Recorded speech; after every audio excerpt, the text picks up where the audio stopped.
안녕하세요, 라크입니다.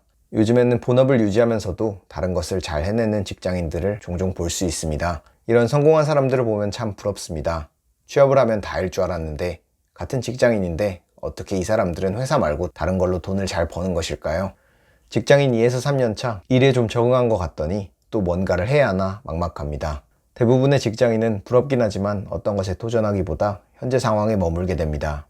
무엇을 시도해도 크게 바뀌는 것은 없을 것 같기 때문이죠. 하지만 직장인으로 경제적 자유를 이룬 사람들의 이야기를 들어보면 공통적으로 시작 지점이 있습니다. 바로 자신의 본업에서 통제감을 찾은 것입니다. 회사에 휘둘리지 않고 맡은 일을 해결한 다음 자신의 프로젝트를 꾸준히 운영합니다. 그들은 말합니다. 자신과 같이 평범한 직장인도 할 수 있다고요.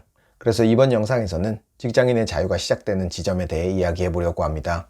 직장 생활 2에서 3년 차, 회사에서 어느 정도 적응했다면 이번 영상에서 나눠볼 3가지 질문을 해결할 수 있는지 확인해 보세요.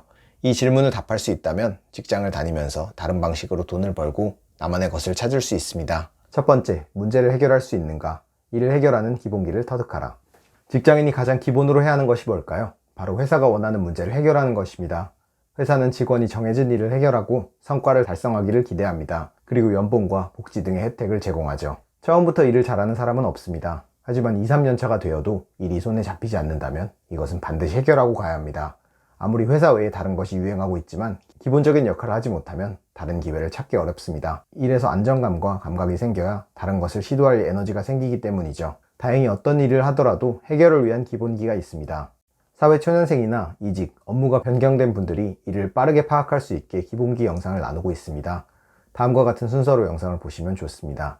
이 영상들을 반복해서 보고 적용하다 보면 얼마든지 일을 잘할 수 있습니다. 만약 일을 처음 시작했거나 이직, 업무 변경 등으로 괴롭다면 먼저 이 문제 해결력을 함께 키워봅시다. 두 번째, 해결 방법을 설명할 수 있는가? 지속 가능한 성장의 틀을 만들어 둔다. 문제를 해결하는 것이 가능하다면 이제 그 다음 단계로 넘어가 봅시다. 사실 같은 일을 1, 2년 반복하면 어느 정도 일을 해결하는 방법을 몸으로 터득합니다. 대략 이 시점에 이걸 하면 일이 해결되더라. 이런 식으로 우리는 본능적으로 기억합니다. 그런데 일이 갑자기 바뀌면 어떻게 될까요? 원치 않게 부서나 직무가 바뀌는 상황에 맞닥뜨릴 수 있습니다. 반대로 일이 재미가 없어서 이제는 좀 다른 일을 하고 싶은 마음이 생길 수도 있습니다. 만약 본인의 업무 노하우를 잘 알지 못하면 이런 변화에 대응할 수가 없습니다. 그래서 이 상황에 대비해서 지금까지 내가 했던 일을 정리해 둬야 합니다. 조금 귀찮을 수는 있습니다. 퇴근을 하고 회사 밖에서까지 회사 일을 생각하고 싶은 사람은 별로 없죠. 하지만 해결 방법을 간단히 정리해 두면 여러 방향으로 활용할 수 있습니다.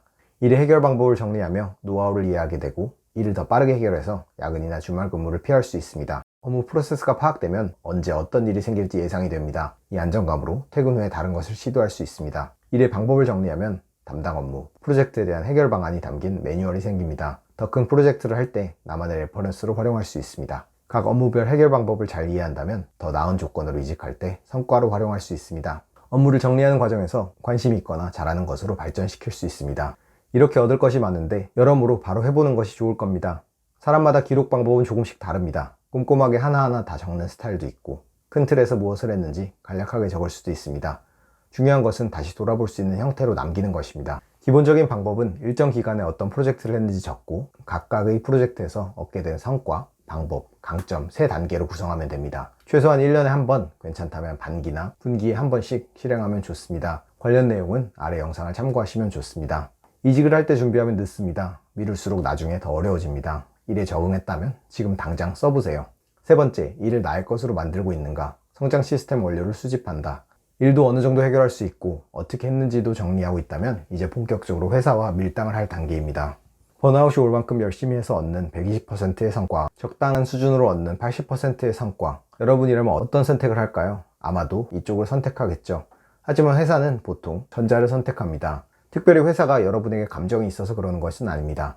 회사는 그저 성과가 중요하기 때문이죠. 이전 영상에서 나눈 대로 직장에서는 통제 불가와 가능 영역이 서로 대치하고 있습니다. 회사가 자신의 사업을 하는 과정에서 생기는 혼란을 개인이 바꿀 수는 없습니다. 그래서 평소에 회사의 경험을 나의 것으로 가져오는 연습을 해야 합니다. 단순히 일을 해결하고 잘하는 것만으로는 지속 가능하지 않습니다. 번아웃이 오거나 나의 성과가 없는 등 최종적으로 안타까운 결과가 남을 수 있습니다. 궁극적으로 나만이 할 수 있는 것을 찾으려면 회사를 활용해서 나의 방향으로 끌고 와야 합니다. 너무 어렵게 생각하지 않아도 됩니다. 같은 일을 하더라도 나와 회사의 공통분모를 찾는 것이라고 보면 됩니다. 돈도 받으면서 돈 버는 방법도 배우는 것입니다. 이렇게 하면 같은 에너지를 써도 2배의 효과를 얻을 수 있습니다. 예를 들어 저는 스타트업에서 일을 할 때 여러 프로젝트를 동시에 담당하면서 프로젝트 관리 템플릿을 만들었습니다. 그때는 생존을 위해 만든 것이지만 이 프로젝트 관리 기법으로 지금 여러 사이드 프로젝트를 하는데 사용하고 있습니다. 여러분의 일에서 이런 공통 분모를 한번 찾아보세요. 마케팅 업무를 하고 있다면 마케팅 기술을 활용해서 자신의 콘텐츠를 브랜딩할 수 있습니다. 업무를 하면서 얻게 된 전문 기술이 있다면 그것을 블로그나 유튜브를 통해 나눌 수 있습니다.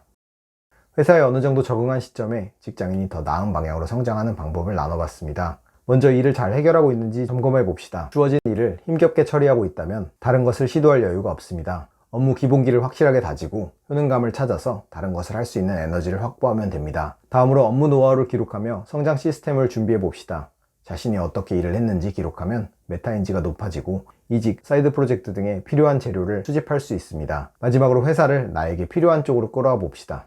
똑같은 일을 해도 나의 성장 시스템에 도움이 되는 재료로 활용할 수도 있고 회사에 끌려가서 소모만 될 수도 있습니다. 회사와 나의 공통 분모를 찾으면 그 시간을 2배로 활용할 수 있습니다.